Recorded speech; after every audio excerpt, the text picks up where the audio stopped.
Are you guys good? Yeah. Okay na ba yung mga mic? Pwede na tayong start. Start na tayo. Okay, Let's go.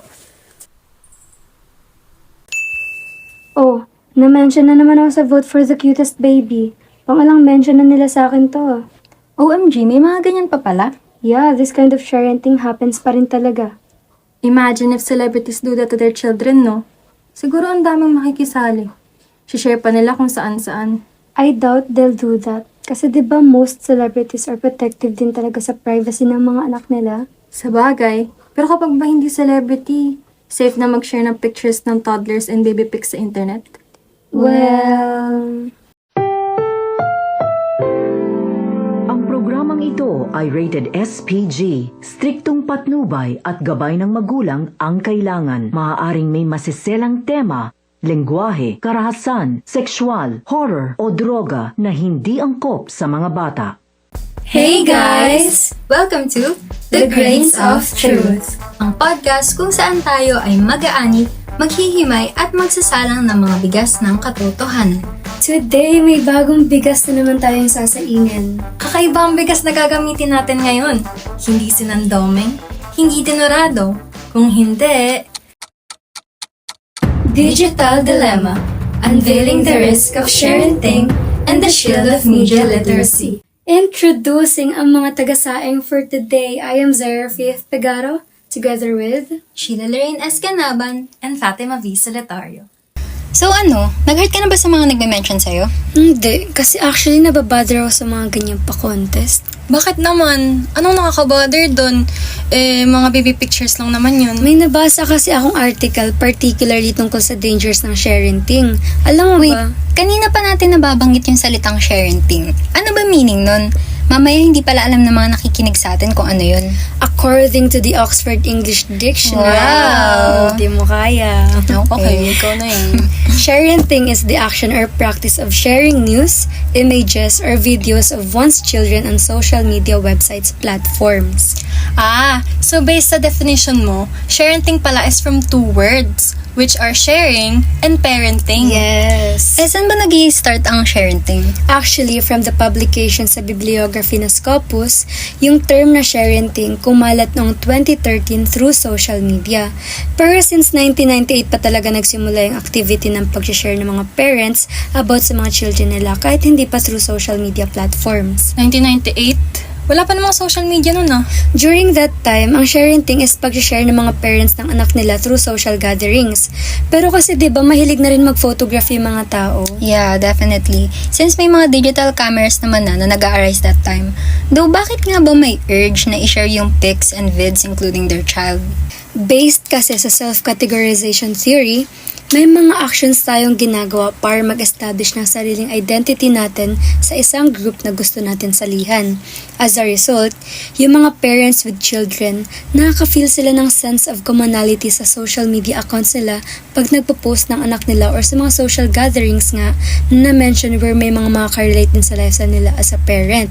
Kaya yung logic nila is mag-continue sa ganyang behavior kasi nakaka-feel sila ng connection and nakaka-create ng interaction with each other digitally man or personally. Okay. Also kasi, ang encouraging nga naman mag-share ng post online kasi may nag-heart and nagko-compliment, ganon. Yeah. But do you think talagang lahat ng movement ng toddlers nila pinipicturan? Ano ba yung mga usual scope ng pagpipicture nila? Kasi, the deeper the dive into the personal life of an entity, the deeper the relatability din sa makakakita, di ba? I hope hindi every millisecond ng lives ng bata if photograph though.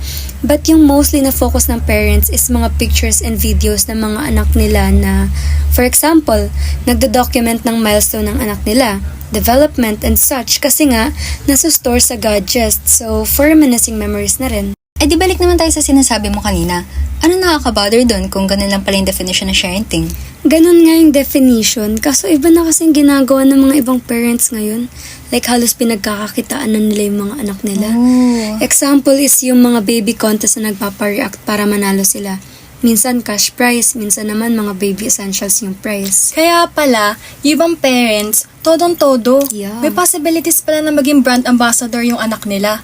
Paano nga ulit sila nananalo sa ganyan? Meron kasing international contest na quote-unquote, the cute kid of the year. Sa kanila, ang nagja-judge ay mga professional photographer. Unlike sa mga iba, kagaya ng medyo sikat sa country natin, padamihan ng heart reacts para manalo. Example, yung Facebook page na The Cutest Baby Through Heart Reactions. So, dun pala sa The Cute Kid of the Year, professional photographers ang nagkikritik sa pictures. Kaya hindi talaga sila sa itsura ng bata nagbe-base, kundi sa photographing skills ng mga participants. Oo, like lighting, ganon, angle, quality ng picture. So, ang kritik talaga ay kung aesthetically pleasing ba yung overall picture, hindi lang yung itsura ng bata. Oo, kaysa dun sa heart reacts, pwede kasing maging bias yun eh. Siyempre kapag ka mag-anak at kakilala mo, iboboto mo na agad kahit hindi man ganun kaganda yung pictures. Pero yung iba naman, sa mukha talaga ng bata nagbe-base. Ano ba yung kadalasang itsura ng nananalo sa ganyan? Alam mo naman yung mga Pilipino, may sarili silang beauty standard. Kung ano para sa kanila yung maganda katulad ng maputi, maganda yung damit ng baby, bilog yung mata, makinis. Pero paano kung opposite sa beauty standards yung features ng tao? Ibig sabihin ba nun pangit na yung bata? Di ba hindi naman? Mapapaisip ka talaga what defines beauty no? Ikaw ba, anong definition mo ng beauty? For you, what is aesthetically pleasing? Thank you for that wonderful question. Let's define aesthetics muna. Di ba sa philosophy class natin, aesthetic means perception of beauty. Meaning, wala talagang universally beautiful. Oo nga pala. Kasi mamaya maganda sa'yo yung isang bagay, tapos sa ibang tao naman hindi. So, kanya-kanyang definition pala tayo kung ano yung maganda. Oo. Sa case na pinag-uusapan natin about sa cutest baby contest, ginagamit natin yung institutionalist theory approach. Ano naman yun? Ito yung kapag yung beauty ng isang bagay ay nakabase sa isang group of people. Example, yung sa The Cutest Baby of the Year, ang institution na nagde-decide is yung mga professionals and photographers. While yung sa Cutest Baby Through Heart Reactions naman is yung social media platform users. Ang gara nun. Kapag natalo sila, hindi kaya nakaka-apekto sa confidence ng mga magulang and nung bata kapag lumaki siya? Exactly, girl. Oo nga eh. So, hindi lang pala siya risky bukod sa gagamitin mo yung picture ng anak mo para kumita. May risk din na maapektuhan yung perception ng bata kapag lumaki siya. Ay lang ba yung dahilan kung bakit ka nababother, Zai? Natatakot din ako kasi baka gamitin ng ibang tao yung pictures ng mga toddlers nila sa ibang paraan. Anong paraan naman? Number 1 is identity theft. Which was actually a physical crime once and is now a crime as claimed by Identity Theft and Assumption Deference Act. Pag nalaman ng criminal yung Social Security Number or SSN or yung PIN sa bank accounts natin, may inform na rin sila about sa iba pang personal information ng victim like their name and address. Oh my gosh! Tapos actually na-input ni Luke Oliver, isang data science student, na initially ito para sa literal na pagnanakaw ng identity ng victim nila, like kahit walang anong underlying agenda. Really? Yes, like pinapatay talaga nila yung gusto nilang nakawan ng identity, tas after i-dispose yung bodies nila, kukuhanin na yung personal information ng victim and yung criminal na yung may possession ng mga information na yun. Then, as time goes by, mas na-develop pa yung sa kung through what ways na-accomplish ng crime na to and yung mga reasons ng criminal. Well, as for the alignment to our topic, yung form ng identity theft is child identity theft, Yeah. wherein sinisave nila yung pictures and inaalam yung personal information ng minor. Pwede gamitin yung mga picture ng bata para gumawa ng fake identity sa internet. Kunwari, anak niya yun. Besides that, using those pictures, pwede rin sila matrack. Or pwedeng matrack yung personal information ng mga bata like address. Oo nga, kasi madali lang malocate yung pictures, lalo na kapag known places. Yeah, pero yung pinakakinakatakutan ko sa lahat is yung mga pedophiles. Pwede nila gamitin or ibenta yung mga pictures na yun, ha? Oh my gosh, grabe. Para pala sa mga listeners natin na hindi po nakakaalam, ang pedophilia po, according to Merriam-Webster, is a sexual perversion in which children are the preferred sexual object. Specifically, a psychiatric disorder in which an adult has sexual fantasies about or engages in sexual acts with a prepubescent child. Yeah, pero ito pa. Isang study sa University of Valencia nga ay nakadiscover na 72% ng convicted minor abusers may possession ng mga erotic or naked pictures ng toddlers na nasave pa nila from uploaded family albums sa social media. Yeah, there's a case as well which tackled a perverse phenomenon highlighting the darker side of sharenting from National Post.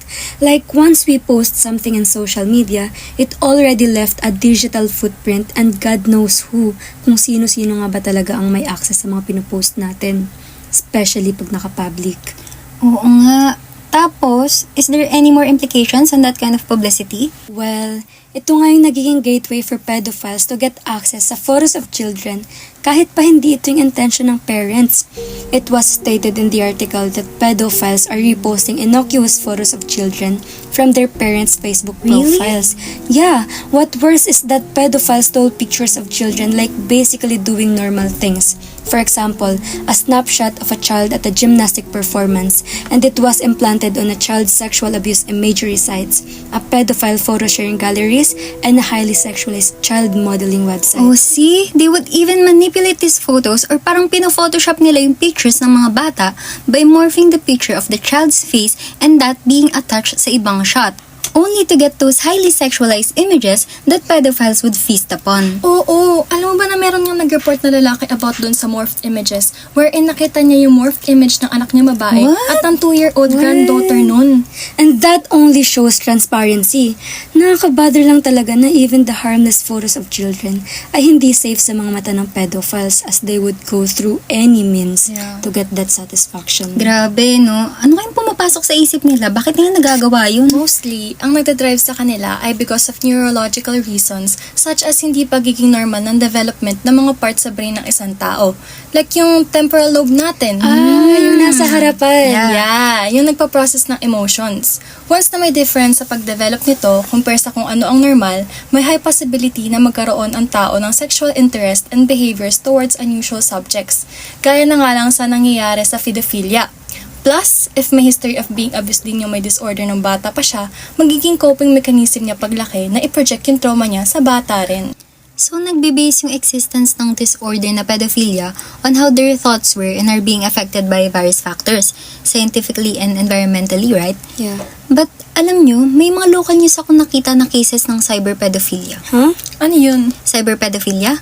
Hmm. Ito yung pedophilic activities in the cyberspace or internet. Like, grabe pala talaga yung numbers ng mga bata na nakakaranas ng sexual exploitation. Some even with their own parents as their own sexual exploitators. Kaya nga eh. May nabasa rin akong ganyang article galing naman sa UCA News wherein yung mismong mga magulang pa talaga yung nagbebenta ng mga pictures at videos ng mga anak nila sa mga Amerikano online. OMG, totoo ba? Oo, tapos mas malaki yung kita nila kapag live show.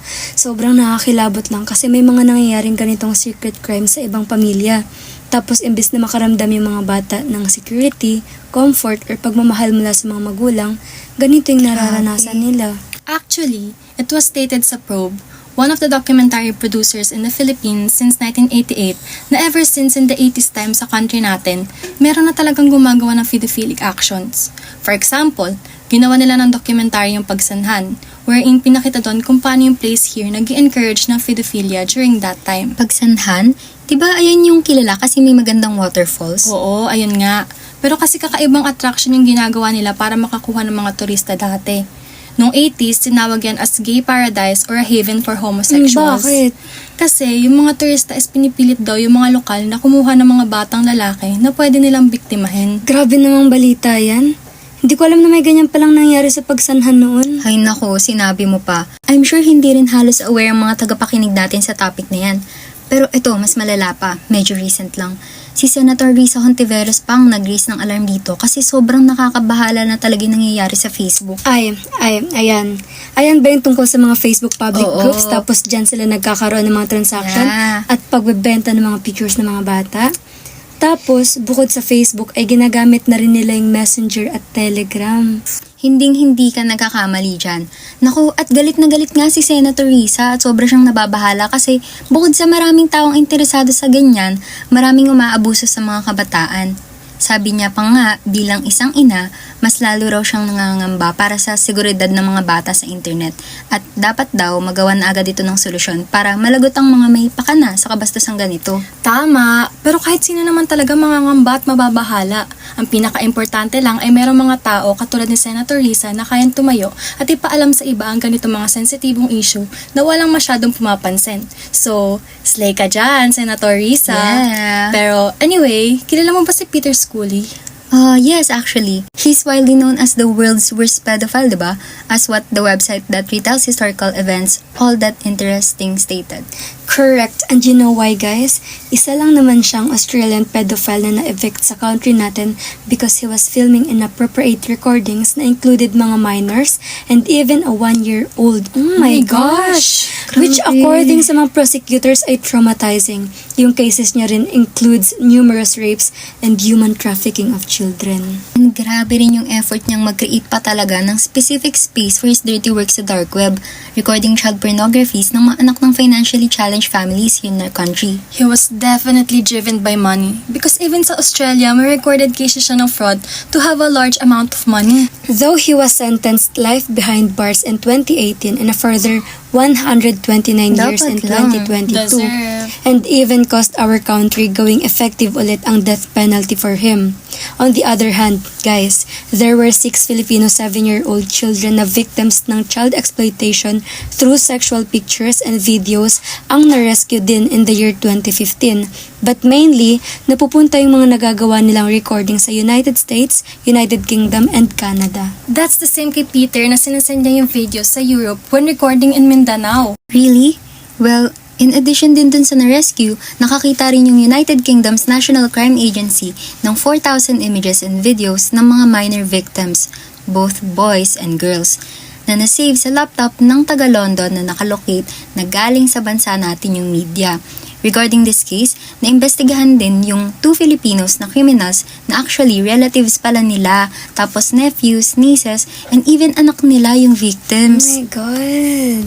Tapos, alam nyo ba, mas lumala pa yan nung pandemic kasi syempre, lockdown tayong lahat tapos yung mga magulang na sexual traffickers, kasama lang din ng mga anak nila sa loob ng bahay. Tapos syempre, maraming work establishments na nagsara muna, so ito yung ginawa nilang paraan para kumita. That made sense, but that's just so traumatizing on the part of the victims. And in the year 2022, there were almost 9,000 cases na na-reveal na child abuse sa country natin according to Council for the Welfare of Children or CWC.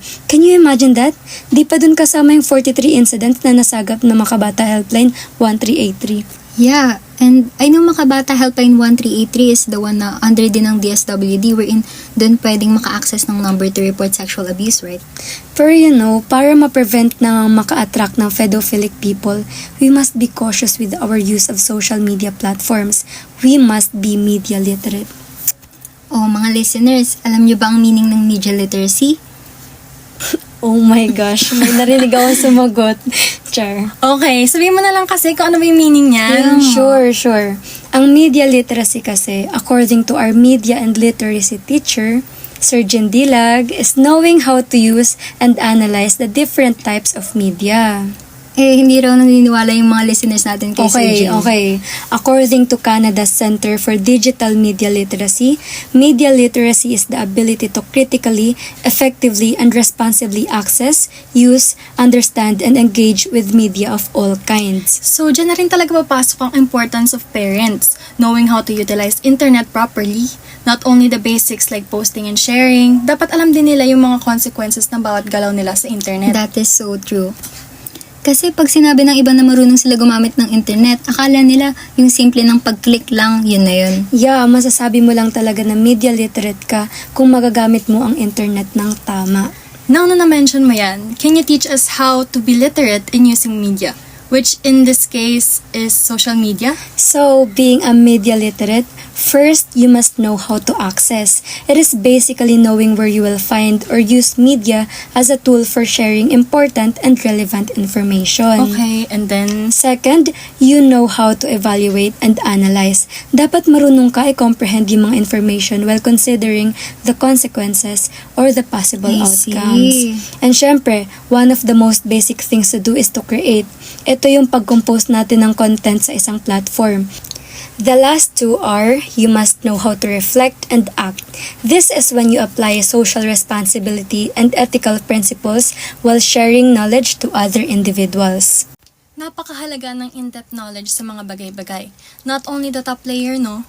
Kasi isisingit ko lang, 'di ba, part ng logic or reasoning ng mga parents kung bakit sila nagsishare ng thing is to gain knowledge na rin on how to take care of their baby. Like yung magpo-post sila ng picture ng anak nila na may rashes. Tapos, magtatanong sa kapwa nila, parents sa internet, on how to deal with it kesa magpa-check up. Char. Oo, parang ganun na nga.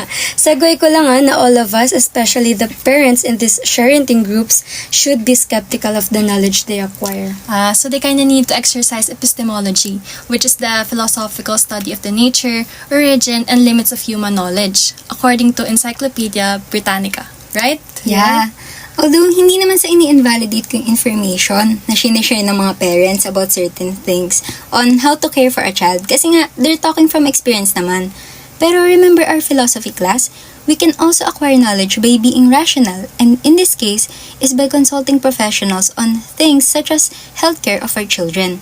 Their children rather. Wala pa pala akong anak. Talaga to But it's actually saddening din isipin na ang konti lang din talaga ng nare-record na cases about sa parenting as nagiging way ng pedophiles na gumawa ng crimes dito sa Pilipinas. Yes, that's why nagiging kulang din talaga tayo sa awareness about dito. Kaya nga, majority of us are not bothered sa pag-share lang ng videos and pictures ng children online. Sometimes, it's the lack of access to the information that tolerates these kinds of behaviors. Exactly. Like ikaw, for example, as someone na illiterate sa topic na to, ang liit na bagay lang naman yung simpleng pagpo-post sa social medias natin kung iisipin mo, right? If di tayo initially na-inform about sa risks and potential involvement ng pedophiles dito, wala rin talagang prevention. Walang prevention and realizations para makapag-formulate yung mga parents natin ng solutions on their end since sila yung mas nakatanda. And di pa rin talaga natin masasabing makakabuo na ng sound decisions yung mga bata natin regarding sa pagiging involved nila publicly sa internet. Yeah, Dana Dorfman, isang psychotherapist na PhD holder, she stated na yung age of reason sa developmental stage ng mga bata is once na nakatungtong na sila ng 7 years old. So, ang nangyayari sa brain nila is nagko-connect na yung mga sections wherein napapabetter nun yung pagpaprocess ng emotions and rational thoughts ng mga bata compare sa previous years. So, paano mo nga ba sila makakausap tungkol dito and ask for their thoughts if di pa talaga sila capable on doing that, diba? Nasa responsibility talaga ng parents yun kung ano actions gagawin nila and ipanga-approach sa internet involvement ng mga anak nila. And if magiging morally right ba yun kung ang pag-share nila sa internet na included anak nila is walang magiging negatively affected and if more on makakagain ba sila ng aral from posting their children. Right? Because that can cause embarrassment para sa children paglaki nila. Kasi nga, bata pa siya doon sa na-publicize na picture niya and nakocross nun yung boundary ng subject. Also, may eager din silang magkaroon ng authentic self or ideal self sa internet. So, magiging negative talaga if di aligned sa gustong image nila yung uploaded childhood pictures and videos nila. Tapos, because of that, maapektuhan din yung relationship nila with their parents kasi magkakaroon ng tension about sa publicized na media of the children. But diba hindi rin talaga may iiwasan na yung mga bata na mismo yung gumamit ng gadgets and ma-expose sa internet? Though actually, mga applications na nai-install is nag-a-adhere sa Children's Online Privacy Protection Act na dapat i-confirm munang 13 above yung user before you can completely use them.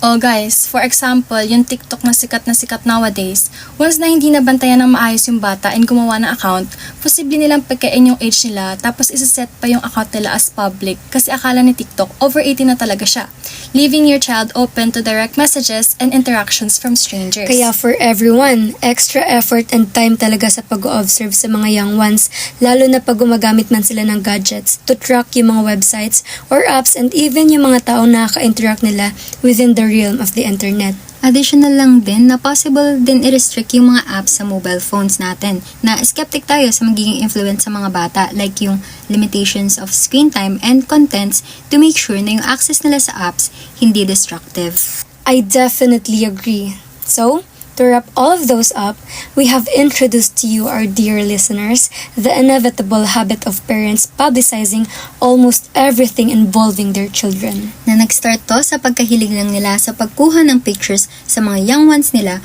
until the new media came and nauso na ang pagpo-post ng mga ito sa socials nila. Though that can be a form of entertainment, socialization, and an expression of freedom ng mga parents since own lives and accounts naman nila yon.